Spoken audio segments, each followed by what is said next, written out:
welcome to another edition of ToNight's Watch, brought to you by There Will Be Experts. I'm Geoff. I'm Ron. And today we are talking Game of Thrones Season 6, Episode 4. What was today's title, Ron? Book of the Stranger.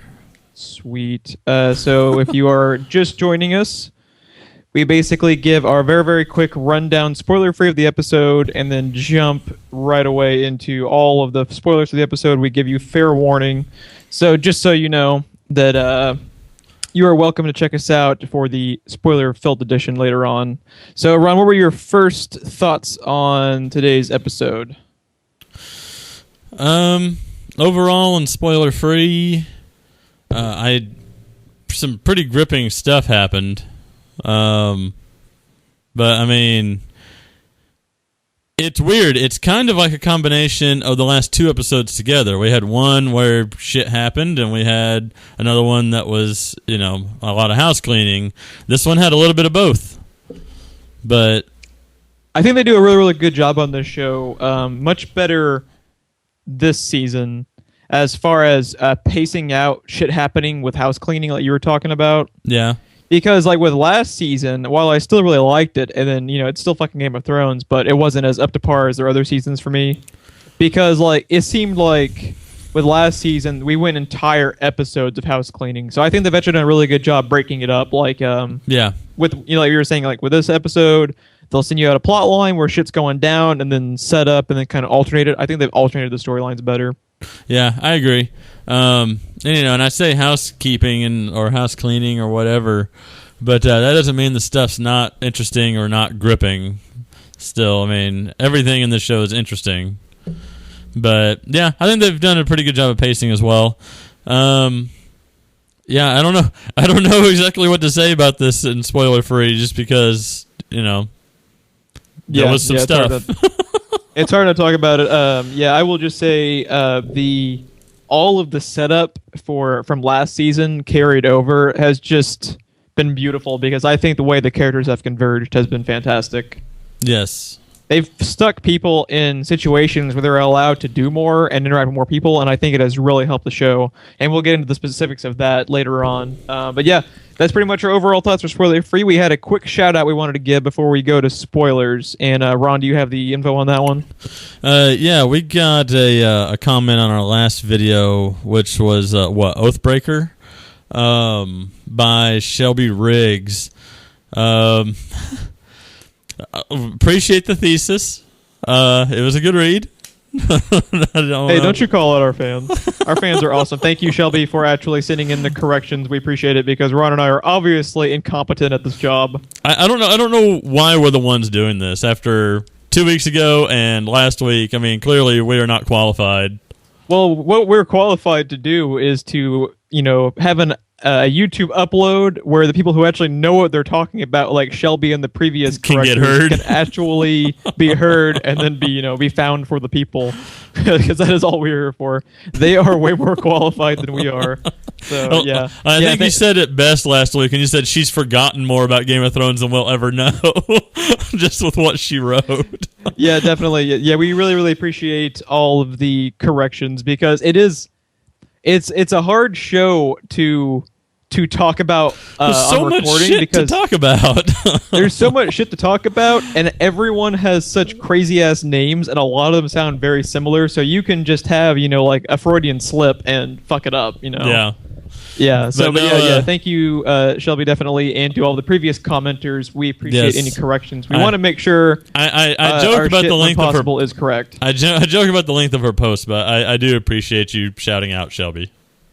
Yes. Yeah. Thank you, all members of the X-Force, as we are now dubbing you, for their early expletives.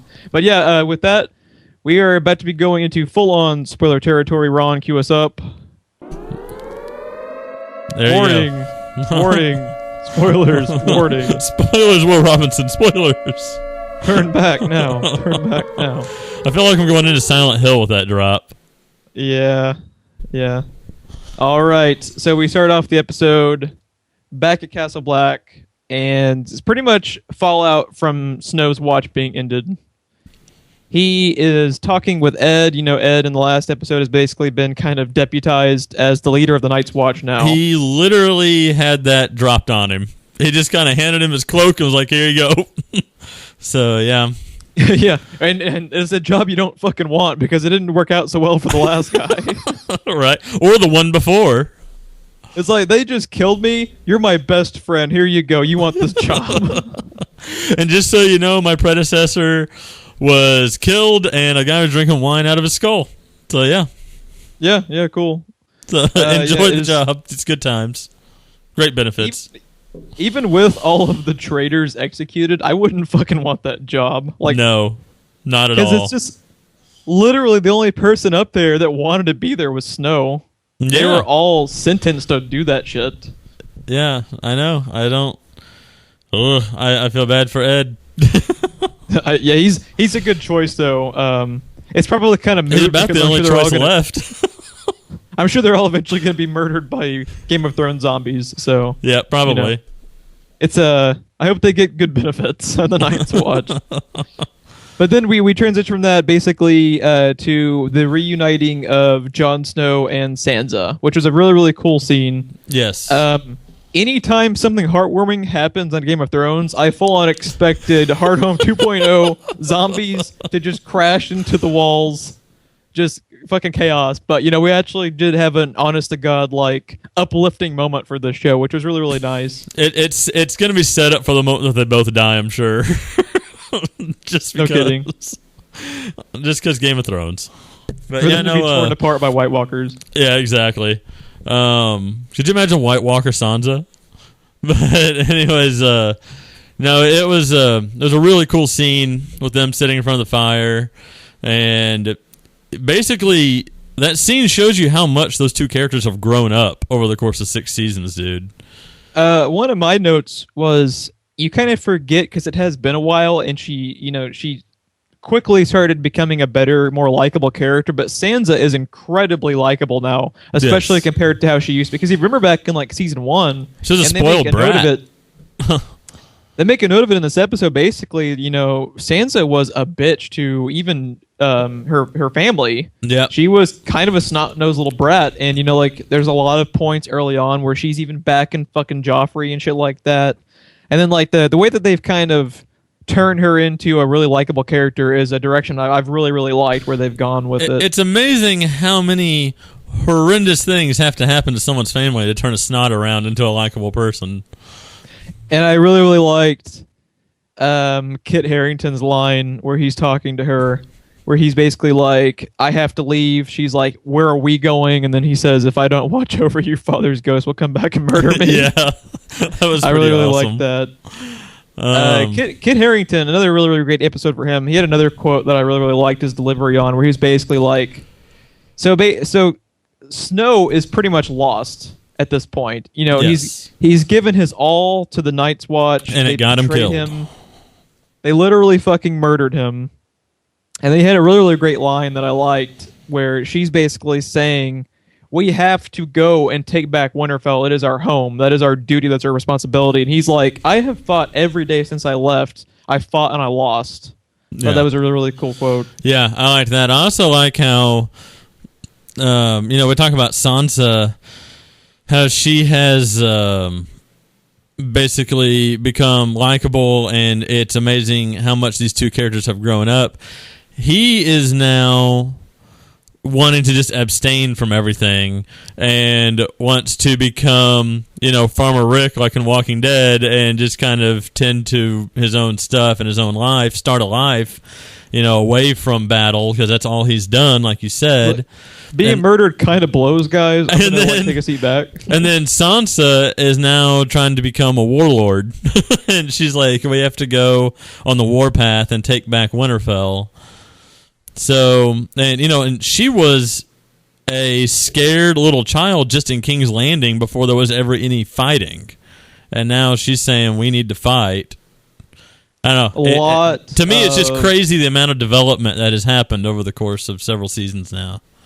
A lot of Littlefinger inspiration to the way she carries herself now. Yes, and that's a pretty good transition to our next scene, actually.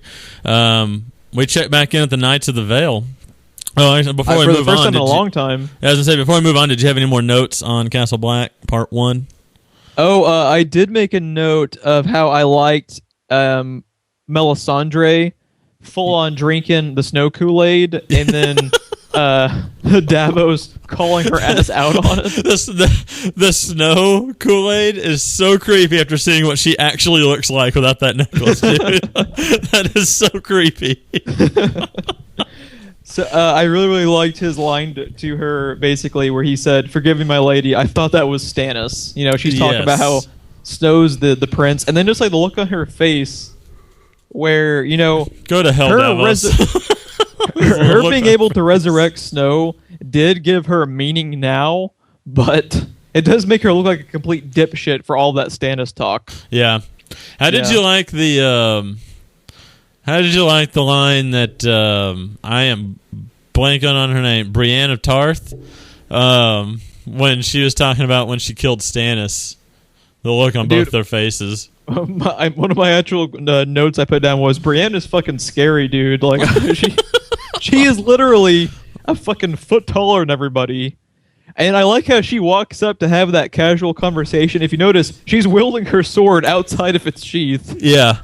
So it's like, Jesus Christ. And yeah, they pretty much at that point, would you consider, even though we didn't see him die, do you think that's official confirmation Stannis is dead? I'm pretty sure he's dead. I mean, okay, even if she didn't straight up murder him and then left him there, if you remember, like, one of his arteries was severed, so he's pretty much fucking dead. So. Yeah, I can't tell. It was left ambiguous. I can't even say the word. Fuck it.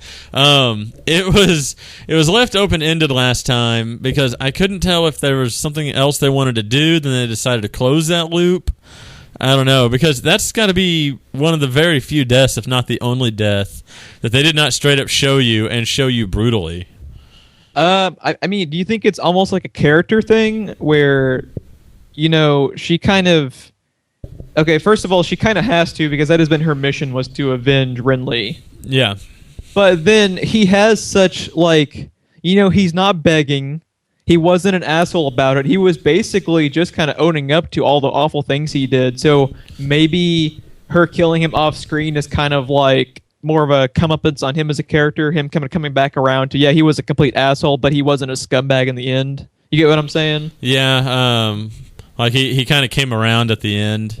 Yeah, like basically giving him like an honorable death off screen almost, if that makes any sense. Yeah, and it could be. See that. But yeah, I don't know. It just strikes me as weird in the show that we have a fucking giant slamming someone's head like fucking Gallagher into a wall. So yeah, I'd actually be curious to hear what the showrunner guys would have said after the Stannis thing. I forget if they did or not, but it'd be interesting to see. Yeah, we'll have to go back and check that. Yeah, we will. My last note for that is I love how when Brienne comes in, Tormund is like obsessed with Brienne. He's like staring at her the whole time. Yeah. And she just puts her hand on her sword hilt. Yeah, it's just like, what the fuck is this crazy ass wildling dude? But that was actually the point I referenced earlier. I like how they've converged with Sansa and Brienne. I like Brienne being able to interact with other characters. Yes. I really, really thought that was a cool development with the show. Yeah, I agree. But so yeah, with that, moving back over to the Knights of the Vale, what was your opening thoughts on that one? Finally have Littlefinger back. Oh, I know. Fucking Littlefinger is my boy, man. And we've gone like a full season now without him. Yeah, I know. I've missed you, Lord Baelish. You were one scary motherfucker, but I missed you. He's so fucking good, dude. Like, let's see. One of my first notes was how Robin is such a little... First of all, that actor looked like he aged like 15 years. Did you notice that too? No, it's insane. The change in him is almost crazier than the way Bran aged. Like, it's just crazy. They are now played by middle-aged men. I know. You like how Lord Baelish made it completely clear that he has almost complete control over what I have in my actual notes, referring to Robin as Joffrey Mark II. He's the other thing that made me think of too is you and I talked about in the last couple of episodes on how Tommen is incompetent and how the High Sparrow, after 3 sentences, is just manipulating Tommen into whatever the fuck he wants. Right. I got some flashbacks to that too, because in my notes I pointed out Littlefinger does not have the title, but he might as well. He's running the Vale. Yeah, and he made that completely clear to that general. That scene was fantastic. Yeah, it was. Where if he wanted to, he could have fucking had his ass thrown. He could have made him fly. Yeah, and then him granting him mercy basically makes the entire army fall in line, because they're like, holy shit, dude, if he's doing that to the commander, like, well, dude, not even that. When he made those accusations, everyone around stepped forward, like they were ready to arrest him or strike him down. So he didn't even need to do that to cement the army. Yeah, it's crazy, dude. And then one of my favorite Littlefinger moments, maybe ever, was when he brings up the idea, basically how they're going to transition this plot line into them going after Sansa. Yeah. How when Littlefinger is bringing it up to, was it Robin? Yeah.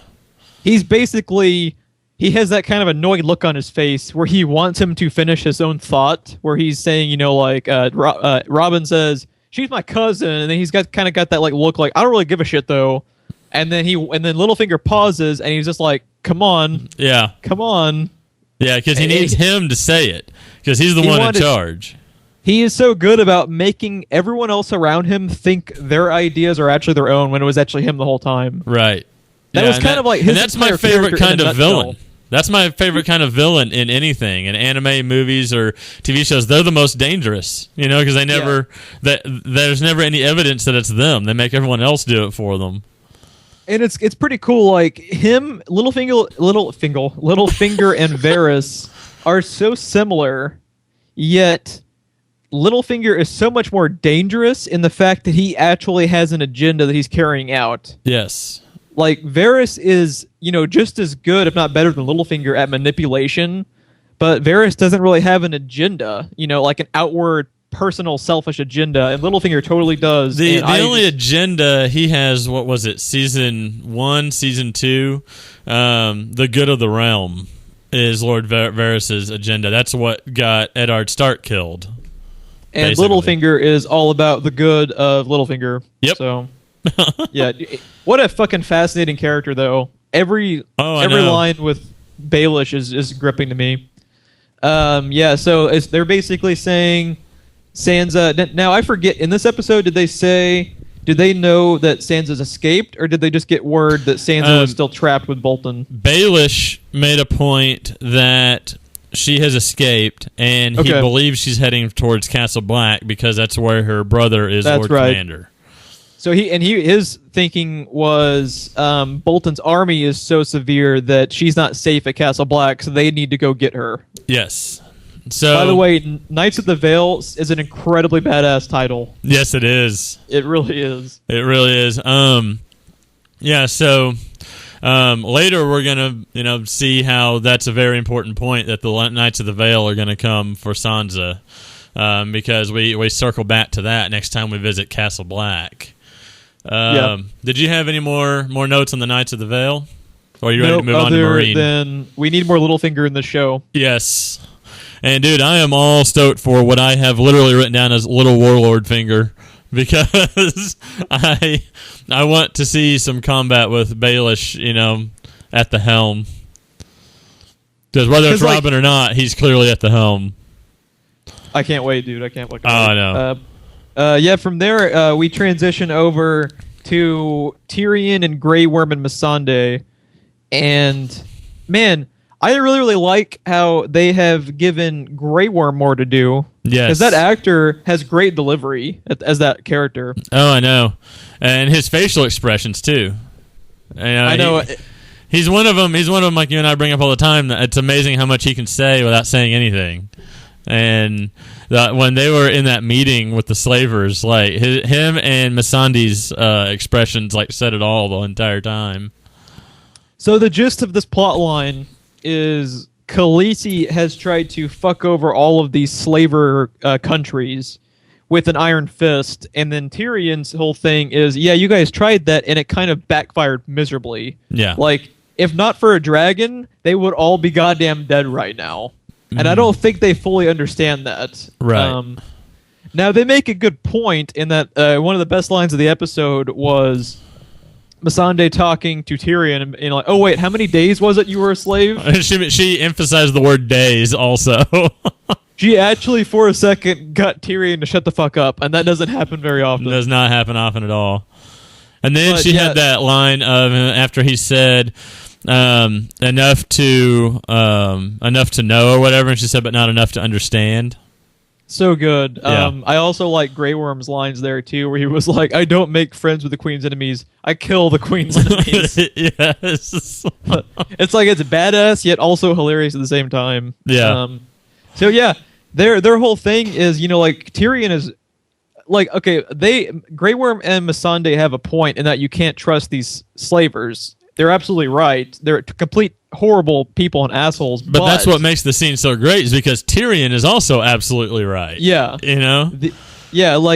His whole thing is that we have to have a compromise or this shit just isn't going to stick. And also the thing is, too, is as soon as they need Khaleesi back, because as soon as they can get her back, and then if they can, you know, at some point, like, his compromise is that, yeah, you guys can let slavery continue, but we're going to stop it after 7 years. You have 7 years to wind it down. Yeah. And it's also incredibly ballsy for Tyrion, too, because he was brought in under the pretense of being an advisor, and now he is straight up making decisions. Yeah, he's straight up hand of the queen, you know, which is not an advisory position. No. So I'm not exactly sure how happy she's going to be when she gets back. Yeah, especially after today's events that we're going to talk about later. But yeah, I think it's really, really interesting. One of the cool things in the after show was one of the showrunners talking about how they were actually, for research, looking up stuff from Abraham Lincoln. Yes. Because it's an interesting parallel in that, yeah, Lincoln was trying to abolish slavery, but that cannot happen just overnight. You have to compromise to some extent. Because the entire economy of the South and the entire infrastructure was literally built on the backs of slaves. So you take them away, there is no economy, there is no infrastructure. They ought to have time to transition. Yeah. So, yeah. And I also like Tyrion, his quote, where he said, you know, you don't have to have slaves to be rich. There haven't been slaves in Westeros for hundreds of years, and I grew up richer than any of you. And they all just kind of look at him like, fuck you. Like, God damn that fucking dwarf. Hate that guy. I also like how they made a point of them, you know, no pun intended, belittling Tyrion and going on about how he's dwarf and he's not in charge, and you're a midget and you're still not in charge, and da-da-da. But yet he commanded that room the entire time. You know? Yeah. And they all shut up and listen at a certain point. So, yeah. Yeah. In Game of Thrones, your most powerful tool is your own wit, and he is obviously 10 times smarter than anyone in that room. Yeah. So. Yeah, did you have anything else to add with the Tyrion section? No, just the last thing that I had is that I really liked the scene at the end of that chapter where basically Missandei and Grey Worm still don't like what Tyrion has set up, but they ended up backing him up to the other people. Yeah. They kind of were basically like, you'd better be goddamn right about this. But yeah, the end cap was them back at Marine in the Capitol building type thing, with more people being pissed off about this compromise, and them backing him, you know, goes a long way, because, like you were saying, like, they might not like him, but as much as Tyrion is in control as far as making decisions, his decisions carry no weight without their backing him. So It's a cool little... It's very, very cool, like, basically, the dynamic of Varys and Tyrion making the decisions that then have to be enforced via Missandei and Grey Worm, because they're the people they actually respect and trust. So, awesome dynamic. Oh, yeah. So, speaking of awesome dynamics, Jorah and Daario. Oh, they need their own sitcom. Yeah, they really do. No, you know, I never would have imagined such an awesome pairing between the two of them. You know, like, it's kind of the fight you always wanted to see, But like this is so much better, you know. So all I'm saying is like they've been talking about a Three's Company reboot. I want Dario, Khaleesi, and Jorah. Fucking Three's Company, dude. I would watch that shit. Dude, oh, I would watch it. The look on Jorah's face when Dario started talking about how he's too old to quote unquote ride the dragon. Dude, okay, for reals. When they first dropped that line, before they established like 3 seconds later what he was talking about, did you actually think the dragon? I kind of had an inkling, but not enough that I was just more like, what?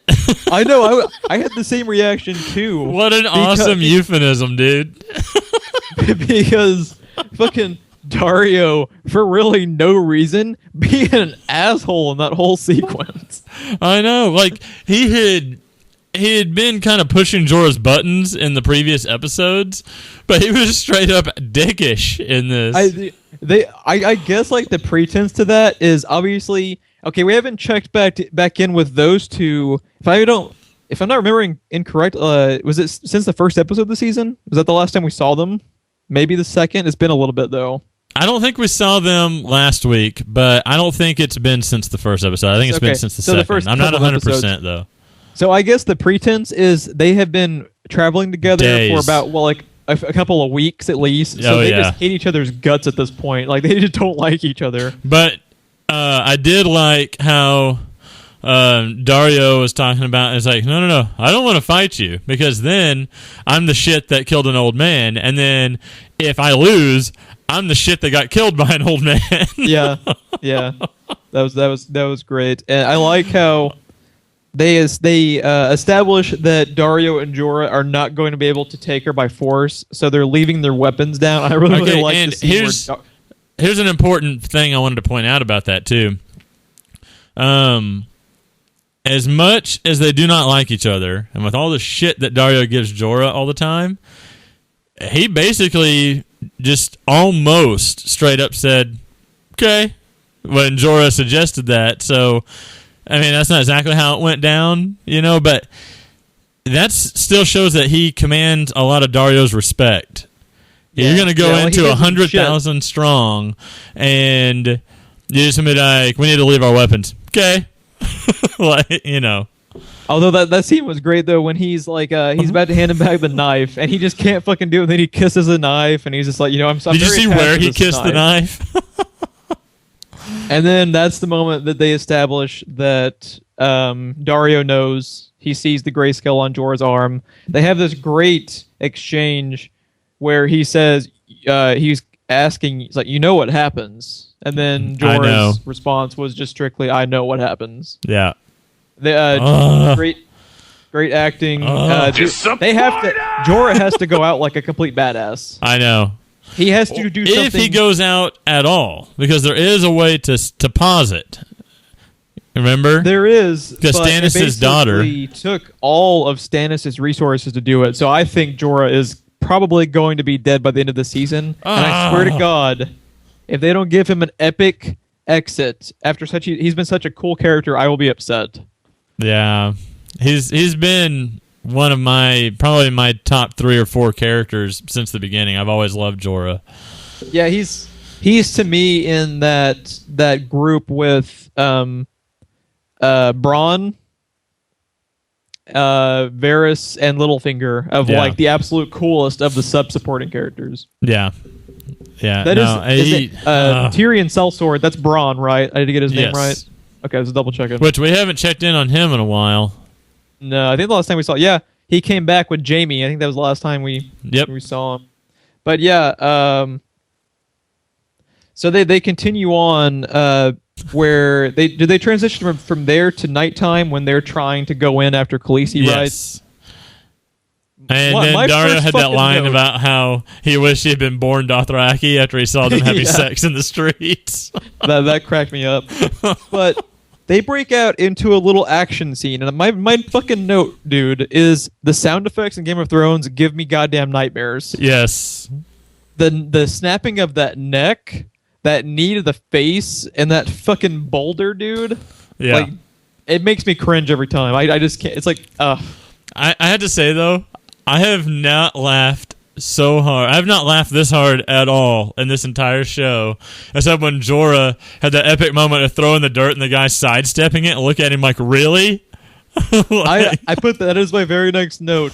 I put down, very first time I've ever seen sand in the eyes not work. Period. It was such a cool little moment. Like, and then that's something... The look on Jorah's face was, it was worth a shot. I put down, well, fuck. Because if you would have told me that scene was guest written by Joss Whedon, I would have believed you, because that's what it made me think of. Right. But dude, so good. Then he stabs that dude from behind with the dagger that he's not supposed to have on him. Yeah, I told you I was very attached to that knife. And then he's like, yeah, they'll hunt us down in no time if they see someone with a stab wound killed. So what does he do? Grabs a fucking rock and just starts bashing. Oh. How has their sound effect department not won like Emmys by now? I know. Me. They're so good. And then, Jorah's face is just kind of like, Dario, really? And then when Dario's done, he's just kind of like, I think it'll work. And then the end cap to this section is they actually do catch up with Khaleesi. Yes. And then I absolutely love how they have gone through this fucking trek to find her and rescue her. And as soon as they step into the frame, she's like, oh, no, this is what we're going to do. Yeah. She sets up her own fucking rescue plan after they've already gotten there, So it's so cool. But yeah, we're going to obviously come back to that storyline in a bit. So from there, we actually transition over to High Sparrow talking to Marjorie. Did you have any notes for this section? Just goddamn, dude. You want to talk about manipulation? I know. You want to talk about fucking good acting? Jonathan Pryce, man. Yeah. That monologue where he talks to her, about how he forsook his ways and became a part of their religion. Yeah. Well, just the look on his face, like, it's special when you find actors like that who this shit isn't out of their own head, but goddamn, you believe it really is. Oh yeah, yeah. No, he's so a good. fantastic actor, dude.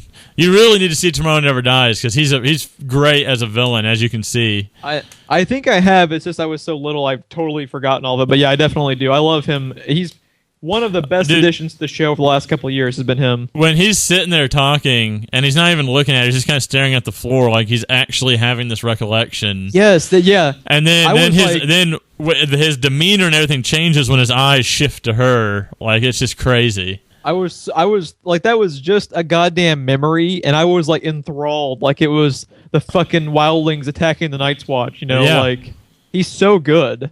Oh yeah, no, I love that man.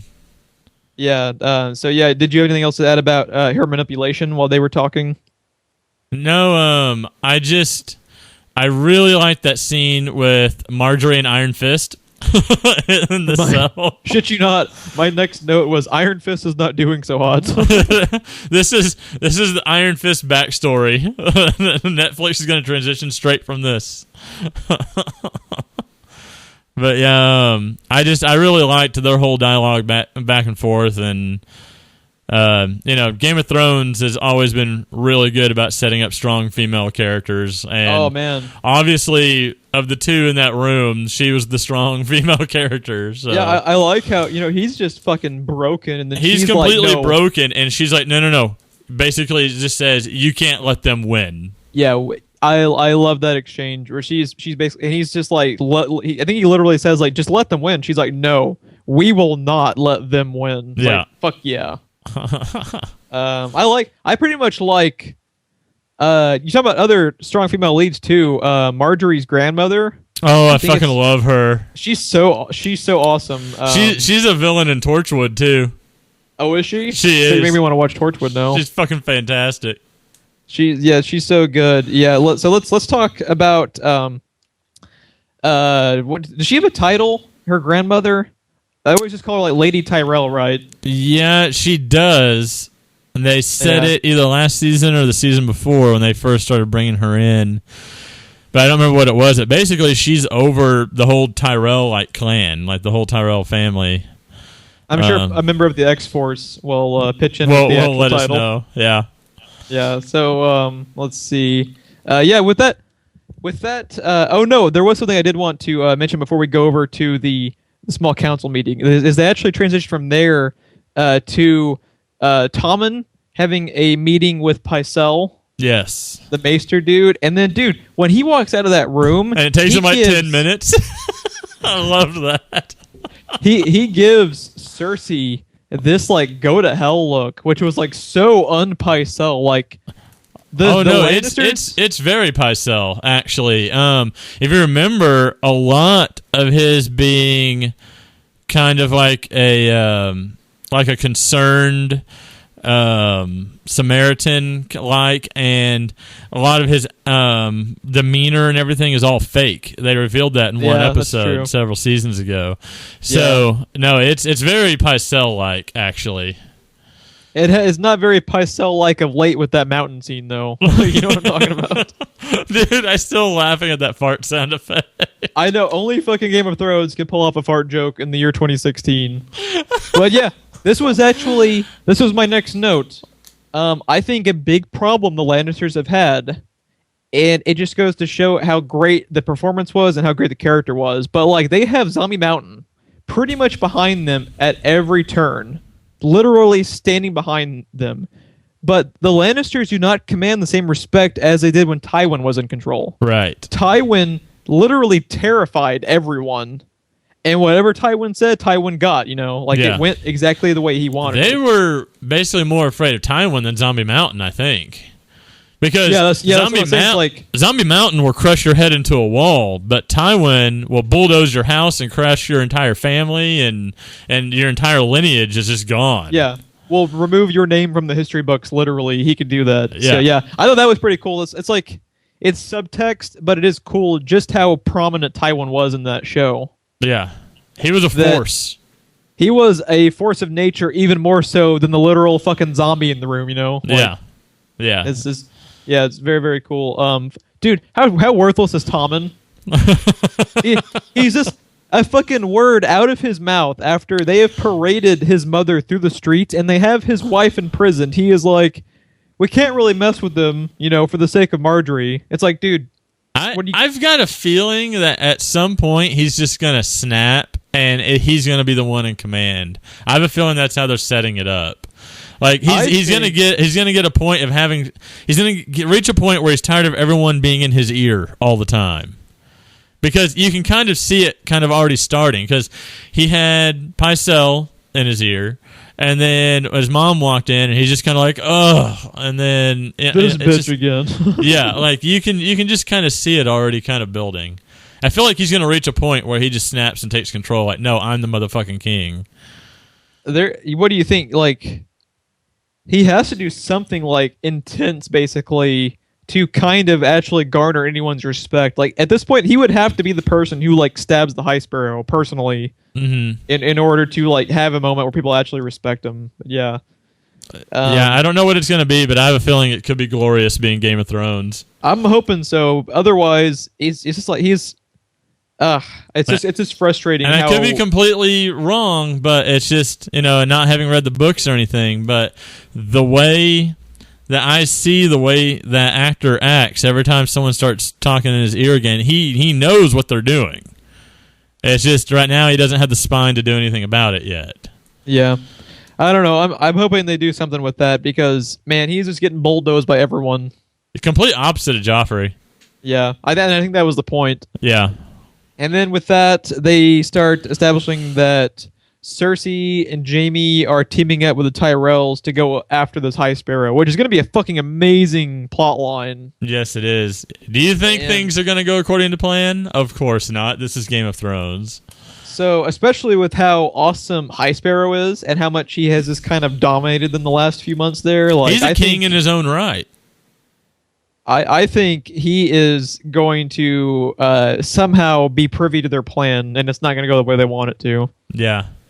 And I think eventually he might even know it's going to happen and let it happen and fail just to establish the Civil War. So at that point, he can do whatever the shit he wants, Oh, yeah. If they've been the ones to attack him first, and he has free reign to dick with them as much as he wants. And that's kind of the irony when he was talking to Marjorie about how he's given up all those things. He really hasn't, because his struggle for power is just the same as Baelish, Varys, Tyrion, any of them. Any of the Lannisters. His struggle for power is exactly the same, and he's willing to do the same things. Yeah, I cannot wait to see how they finish out that plot line. It's fascinating to me. Anything else you wanted to add to that before we move on? Nope, that was pretty much all I have. Something I was curious to see was the Iron Islands, which is where we transition to next. That image of Theon on the boat in the fog, and then you see the Iron Islands just kind of come into view, and he doesn't even look at it. He lowers his head like right at that moment. Like he's already ashamed to be back. He doesn't even have his feet on the ground yet. Yeah. Man, that actor's so good. I know. He's so good. One of the quotes I wrote down was when he's talking with his sister, and his sister is pissed, and understandably so. I really like his sister, and I like that actress. I do too. She's a presence in the room also. She is a presence. Yeah, that's a good point. Like, she is not someone to be fucked with, and she has a legitimate beef with him because, I mean, it wasn't his. Well, okay, it was his fault that he got himself in all those situations, but he did get broken so bad. Yeah. That he was honestly scared shitless to do anything that Ramsay wasn't telling him to do. So it sucked that, she made it there and she could have saved him, but he didn't want to be saved at that point because he was so terrified. It's like, it was just rough. But when he says, he broke me into 1,000 pieces, like, oh, you just... I know, he sent us one of those pieces. he's such a complete shithead, but the show is so good about making you come around on these people where it's like, the dude literally had kids killed, and you still feel bad for him. I know. Game of Thrones loves to make you hate yourself. Game of Thrones makes you want to take a shower after you watch the episode. Yeah, I completely agree. I think whoever is playing his sister is awesome in that show. They need to do more with her, and it looks like they are, because they're setting up how Theon's going to help her become the queen and leader. Yeah. First ever female leader of the Iron Islands, as they were talking about last time. Yeah, no, that storyline also intrigues me a lot more than it probably should, just because I'm just curious to see how this is going to play out. I mean, you're talking about a show set in an era where women have no power at all. They're more or less property. So to see, even though she is nobility and she is a commander and commands a lot of respect, the tradition is men are in charge. And so far, most of the women in this show have seized power, not come to power. So this could be the first time someone politically comes to power as opposed to taking it. So I'm pretty curious to see how this is going to play out. Yeah, I think she will become the leader. And I think it will tie in, as we talked about previously, like they've made such a point about their navy, that the ships are going to come into play, whether it be Khaleesi and Tyrion using them for help getting over, or whoever is in charge whether it be the Lannisters or somebody using them to basically try to prevent Khaleesi from getting over in the ships. I think eventually at some point we're going to have a gigantic ass naval battle, and it's going to be glorious. At King's Landing, Davos get a second chance to sack King's Landing. Who knows? Can you imagine naval combat with dragons? We've never had that in anything before. No, it'll whatever it is, it's going to be glorious, Jeff. Glorious. Right. Okay. Let's get this over with. Now we check in with Asshole of the Week, Mr. Ramsay. Asshole of the Week every week. He's unchallenged. Asshole of the decade. He is such a shithead. It's like Joffrey never even happened. But here's the thing. The difference between them is Joffrey, like, hurry up and die, you little fucker. Ramsay, I can't hardly look away. I want him to hurry up and die, but I can't hardly look away. He's like the ultimate fucking sadistic train wreck. Like, you just... Yeah. Poor Tonks. So, they fucking have Osha come in, and you know she's not gonna kill him. Yeah. You know it's not gonna happen. Yeah. But in the back of your head, you're like, just fucking do it. Just fucking do it, Osha. And then it is completely set up because you see him. First of all, one of my first notes was even Ramsey peeling fucking fruit is terrifying. Especially with him talking about how, their sigil's the flayed man and he's sitting there flaying an apple. Like, yeah. And then, Osha is a character who's been around since season 1. Yep. That's not easy to say for a Game of Thrones character. She's been around for 6 seasons. Not many of them get to say that. And then it is completely set up and it's telegraphed, yet when she gets stabbed, I was just like still startled. I don't know about you. No, it still got me. And that's because the brilliance about the way this show is written is they know you see it coming. So they got to do something else in place to also, still get that shock value. So the fact that, the dialogue the entire time they're talking, which, speaking of the dialogue, I still love the "I've seen worse" line that she had. Like, do you eat them after? And then he was like, no. And she's like, then I've seen worse. Yeah. But their dialogue, and they take their sweet time getting to her trying to get the knife, and Ramsey's taking his sweet time saying, I know what you're doing, and I've heard the stories, I got him to talk. And then, dude, it's so fucking quick when he stabs her. Oh, brilliant editing. But her death plays out so slow at the same time. And then the camera angle.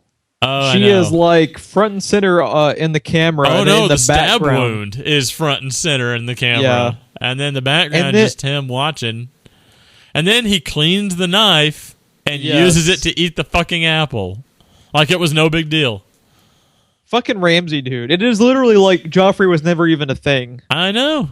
He's somehow so much worse. And like you were talking, it's just like the actor is so brilliantly sadistic. Yeah. That you can't keep your eyes off him. It's just like you're watching him and you're just like, oh God, what is he going to do now? He has done such a good job in this role that no matter what he's in, he will never not be the villain. Pretty much. He will never not be the villain. I can almost guarantee you at some point in his life he will play the Joker, whether it's a voice role or actual live action. Like I would watch him play the Joker. I would totally watch that. He's even got like a certain look to him. You wouldn't even have to do like prosthetics. You could just use makeup and he could sell it. Oh yeah. But yeah, with him fucking wiping off that knife, dude. Like I was just like, no big deal. You son of a bitch. Yeah, I know. That was a rough scene to get through. That was a great character moment, but still, you son of a bitch. I know. Yeah, and then with that, is there anything else you wanted to add to that? Nope. I'm ready to wipe my hands like a bloody knife and move on. So from that, we transition. Let's see. It's back to the Night's Watch, I believe, right? Yes. So and then we have an awkward dinner scene. Tormund staring awkwardly at Brienne the whole time, and she's just like, "What the fuck are you looking at, bro?" And I don't know why that cracked me up so much. The way the Tormund actor was just like gawking at her, it just cracked me up. Yeah, I know. It's just like I don't know. I don't know how to take it. I can't tell if he sees her as a threat or we have a love interest starting. No, I think it is a complete love interest, and he's just like fascinated by her. Yeah, I don't know. I don't know, that plot line just cracked me up. So the first thing I put down in my notes was I like how they bring in the note and they go to Snow. Yes. And then he just straight up says, "I'm not Lord Commander anymore." Yeah, I mean, he straight up refers to him as Lord Commander, and then he looks at him like, "Bro, we've been through this. I ain't the Lord Commander. Did you not see my pimp walk? Come on. My watch is done." Yeah. And then when you see the seal, you're just like, God damn it, I thought we moved on from you, Ramsey. And then they're lucky they didn't get a fucking like they were talking about what happened to Theon. Yeah. They're lucky that they didn't get a part of Rickon. Yeah, pretty much. But yeah, he opens up the letter from Ramsey, and Ramsey, just inviting him to come and see. Well, come and see the sights of Winterfell. Yeah. I don't know. Fucking Ramsey. I cannot get over Ramsey every time it shows him. I like. He's not even in that scene, and he's a presence in the scene. Fucking right, dude. The most important thing about the letter too, from a character moment, besides like you were saying, Ramsey's a presence even when he's not on screen, is that Snow stops reading the letter and Sansa takes it from him and finishes the letter. Like that tells you all you need to know about where she's at as a character now. And I actually put down, I don't know if you got a sense of this too. Her in that scene, Sansa, I was actually getting flashbacks to their mother. Yes. Catelyn. I thought it was very cool how Sansa is kind of carrying herself as Catelyn Stark always did. Yes, I agree. And some of that, if you recall, is due to Lord Baelish's tutelage. Yeah. Because he was always so obsessed with Catelyn that he almost kind of... I mean, it wasn't completely on purpose, but then it kind of was how he was trying to groom Sansa into being Catelyn since he couldn't have Catelyn anymore, you know? Pretty much. Yeah. But yeah, no, she is definitely stepping into the light after 6 seasons. So yeah, I think she's an awesome character now. I like how Snow is completely lost and devastated after being murdered by his brethren, that she is now like the driving force behind Snow. You know, he has every right to feel dejected. Yeah. His fucking brothers murdered him, you know. And I really like the dynamic of Sansa being what gives him new direction, you know, where to go. I think it's really, really cool. Like the line where she's like, a monster has taken our home and our brother. We have to go back and save them both. Like that fuck yeah moment. Cool character stuff. And bigger is when he agrees, and I literally have Warlord Jon Snow written down. Fuck yes, dude. Yeah, because we've established he's already got 2,000 strong, because Tormund didn't sound like he had any qualms about going into this fight. He's ready to go. His people were threatened in that letter as well, and he owes a debt to Jon Snow. So he's ready to go, him and his 2,000. They're still outnumbered by more than double that, but... I mean, like we said earlier, we've got some reinforcements already on their way. We have the Knights of the Vale, which everyone seems to be quite afraid of, even though they abstain from a lot of battle. We haven't established how many there are, but they've got a number in the thousands. I bet the combination between them and... Is there anyone... Okay, the way that they were talking, Sansa brings up how people would rally behind you. Yes. Is there anyone else we're forgetting other than, like... In 6 seasons of Game of Thrones, Jeff, you really think there could be a single character that we are forgetting? I know. It's not... I mean, we don't have a track record for forgetting people around here or anything. But, so... No, the X-Force will let us know. You think it's mostly just going to be Littlefinger's dudes and the Wildlings together, or do you think they're going to bring in anyone else? I think someone else is going to come in too, and it's going to be a Northerner. I'm just not entirely sure. I'm trying to think back to Robb Stark's army. So they originally had, I believe they were the Karstocks. Uh-huh. That's actually the dude. The leader of them now is who kind of brought Rakan and Osha to Ramsay. So they are now kind of allegioned with the Boltons. Right. So they don't have them to get behind them, but I'm sure there's someone else we're forgetting up in the north. Yeah. There was quite a few people back when Robb Stark was waging the war against the Lannisters. There's got to be someone from there we're forgetting that's probably going to rally behind his banner. And there's probably within Winterfell a lot of people too that are just like, what are they supposed to do? They have to, honor Ramsay, or he'll have them fucking fed to the dogs. So yeah. Once they get After the being opportunity, flayed alive, yeah. Once they get the opportunity with Sansa and Jon leading the charge, I think a lot of them will, in their own way, like rebel. I can't fucking wait, dude. I cannot wait for fucking Starks v. Bolton's Dawn of Winterfell. Like, I'm all over that shit. To have Starks back in charge of Winterfell will be really cool. Can't wait. There's the fucking way all these plot lines are like building and building and building. That like as soon as like typically they run like episodes 9 and 10 as like the shit actually going down. There's so many plot lines coming to a head right now where like we could actually have like the last 4 episodes be like some gigantic ass awesome movie. Oh yeah, and it could still totally work. Yeah, Game of Thrones the movie. Yeah, I can't wait. Was there anything else we needed to touch on about the awkward dinner? I don't think so. I think we touched on all that. You want to get to the big one now? Yeah, let's get this going. This is something you and I have been waiting for.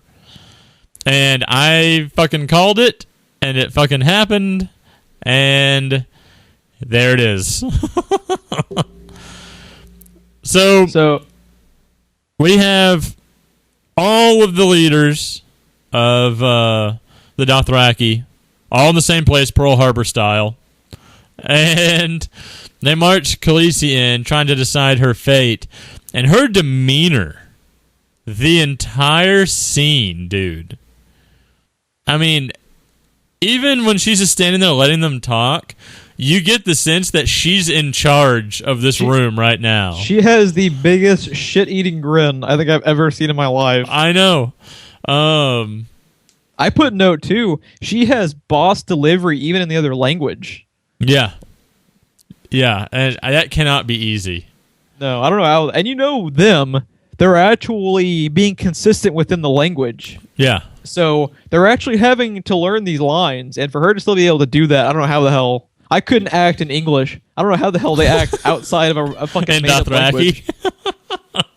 Yeah, I know, dude. It's just craziness. And oh my God, when she starts walking a circle, talking about like how big her ambitions were, and she was driving Khal Drogo to do these things, and he said that he was going to do them, and when he swore to like the gods of the mountain or whatever, and everything, just the entire time she's talking, you're just like, guys, you're letting her take control. Once that happens, you're dead, guys.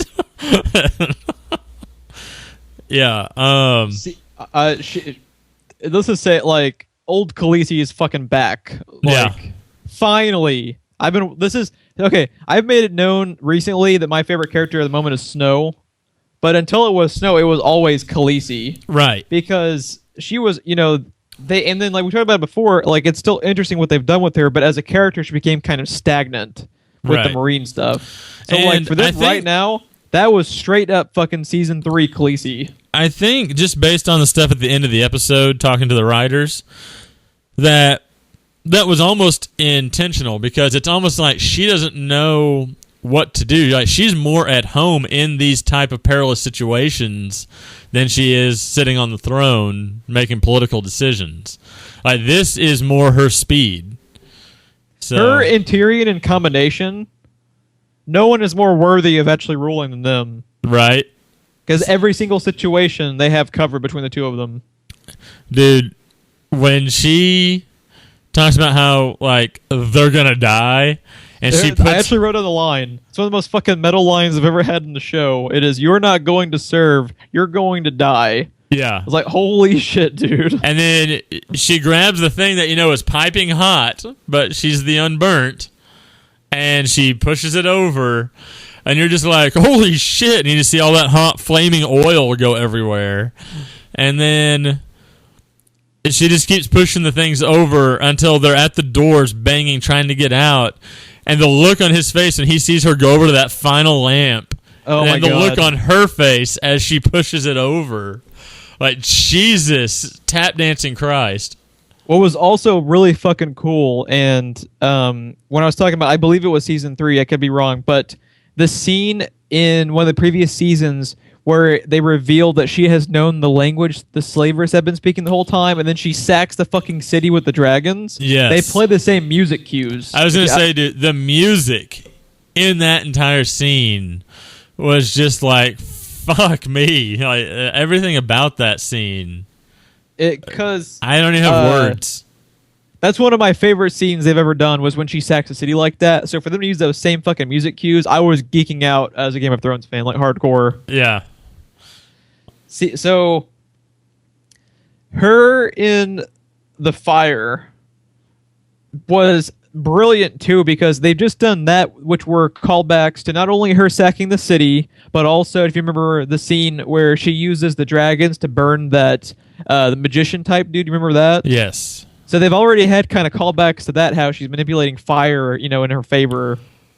And her walking out of the fire being the callback to the ending of season 1, where she not only, like they were talking about the showrunners, how before it happened, it was, a few different people that saw it. Right. But this time it was all of them. Now all of them saw it. And then when they all start bowing before her, dude, and like, that's holy basically hell. her entire plan, because she saw how people reacted the first time. Oh, that was weird. Sorry, Skype was doing something on my end, but it's good now. But yeah, she saw how people reacted that first time when she came out of the flames like that, and the dragons were floating, like flying around her and stuff. So she knew exactly what she was going to do from the moment she stepped foot in there. Yeah, and dude, just Jorah. This was not Jorah's first ride. Jorah has seen this before, and the look on his face is like the first time he's seeing it all over again. And then Dario is just like, that is the dragon I've been riding? Like, Yeah. His reaction is so like, what the fuck? Yeah. It's like, they've both seen her too. Like, okay, we've established that Jorah has seen it happen back in season 1. But Dario has even seen her get fucking rescued by a dragon, and this was still enough. It was such a monumental moment. He was still like, what the fuck? Yeah. Like you were saying. It was fucking brilliant, dude. One of the most brilliant scenes I've ever done was the ending of this episode, I think. And then to end on that note, it was just very reminiscent of season 1, where they ended on the same note. Yeah, it was like a combination of that and then her sacking the city. Yeah. In all the most awesome ways. Yeah. And it's like... And the dialogue they gave her was right up there with the I will break the wheel lines, too. Like, her entire dialogue was, something you wanted to write down time after time after time in that entire scene. And so good. Like, you talked about her delivering the other language, but her facial expressions as she's delivering them, like, she's the most smug person in the room, because she's already seen them die in her head. Like, she already knows how this is going to play out. So, right now, she not only has Grey Worm's army, the Unsullied, but she now just straight up has the Dothraki. Yep. So, like, what would you say, like, her fucking numbers have to be now? Like, it's absolutely off the charts. I don't remember how many Unsullied there were. I had always meant to go back from episode 1, and I never got the chance to do it. We'll be fact-checked, I'm sure, by someone listening, so... I'm sure. The X-Force will let us know. Yeah. But they said in this episode, I believe, 100,000 Dothraki. Did they? I thought so. Oh, yeah, because Jorah is talking to him about it. Yeah, because he was talking about we're going down there with no weapons, and he's like, it's the most sacred city down that they have. You don't carry weapons within that city. There's 100,000 strong down there, and you basically don't want to piss them off. So, yeah. I'm glad we have Khaleesi back, dude. I can't wait. See, and now she needs ships. Now she needs wooden horses to cross the sea. Because hers were all burned. She don't even know that yet.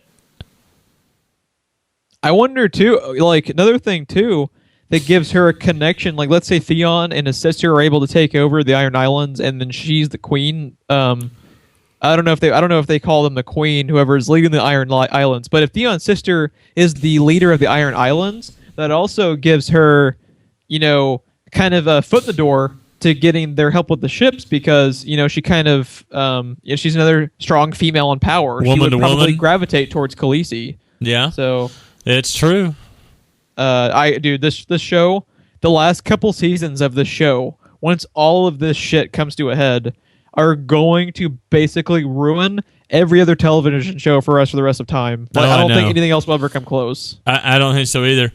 It's a political drama, Jeff, and we're so enthralled in this show. Like, we haven't even gotten to the cool shit yet. I know. We haven't gotten to dragons fighting White Walkers yet, and I'm sure it's to come. Oh, it has to. You can't have those two elements to a show and it not come to a head like that. But I mean, if you had told me I was going to start a podcast over a political drama years ago, I would have laughed at you. This show is just absolutely incredible. It's mostly dialogue, and the fact that they can time after time grip you the way they do with dialogue, it's hard enough to do that once in an episode or once in a movie, Jeff. They do it every episode. To some capacity, yeah. I don't know how. Yeah.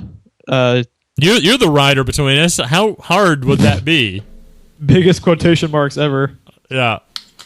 Yeah, it's mind numbing. The thing about it too is they're adapting, and the people who are big book readers seem to be on board too. Like, I have never heard a negative thing about it, which is usually all you hear. Yeah. People are like, well, this is all right. Game of Thrones fans in general seem to be of a different breed too, though, because they seem to be more of, any way I can get more of it, I want it. I don't necessarily care how. And I know that that's not true to an extent.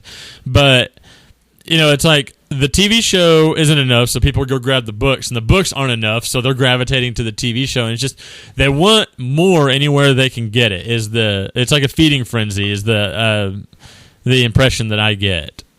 I'm waiting for the show to run its course, and then I actually will go back and read the books. I'm curious to see all the changes. Even if it followed verbatim, which I know it doesn't, but even if it did, just the style in which the books are written intrigued me.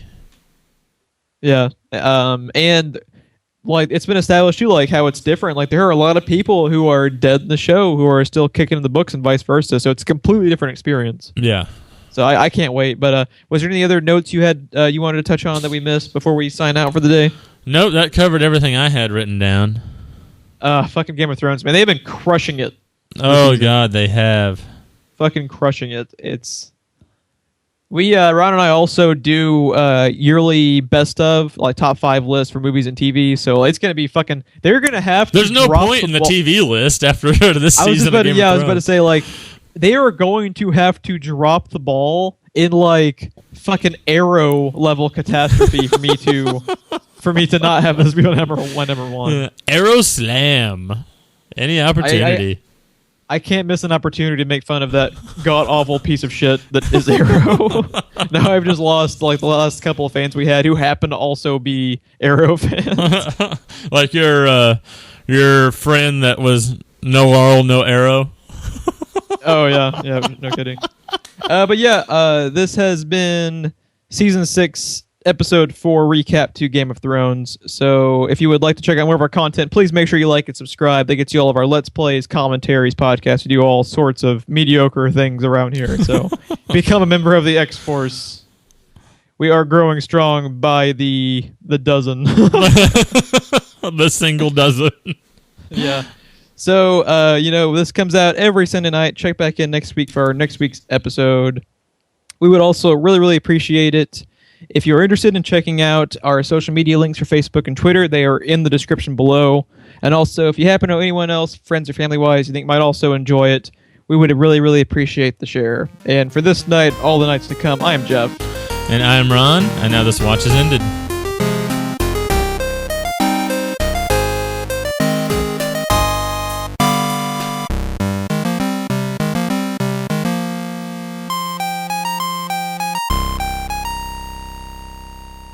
Some shit happened.